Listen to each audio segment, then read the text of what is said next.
Tenancy doesn't automatically end once the finish date in the rental agreement arrives. For a tenancy to end, the correct notice must be given, and the tenant must continue to pay rent until the agreement ends and the tenant moves out. The property must also be left in the same condition it was in at the start of the tenancy, except for fair wear and tear.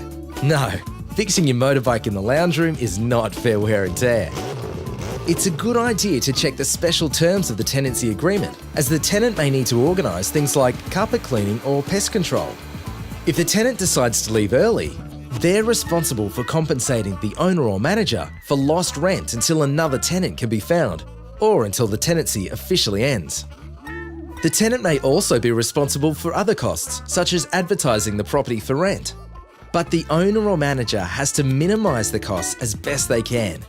The owner or manager has the right to show the property to prospective tenants, even if the tenants haven't moved out, as long as the correct notice is given. The exit condition report shows the state of the property when the tenant leaves. Ideally, the tenant and the property manager or owner should complete the exit condition report together. But if that's not possible, then it should be completed by the tenant. It's then up to the owner or manager to complete their side of the report before signing it and returning a copy to the tenant within 3 business days. Sometimes the tenant and the owner or manager may have different views on the actual state of the property at the end of the tenancy. This is when the entry condition report and any photos that were taken at the start of the tenancy will come in handy. The best thing to do is to talk to each other and see if you can come up with a simple solution. Now, getting the bond back. At the end of the tenancy, the bond is returned to the tenant, as long as no money is owed to the property owner or manager for unpaid rent, damages, or other costs. If you all agree with how the bond should be paid out, then everyone needs to sign the refund of rental bond form and send it back to the RTA.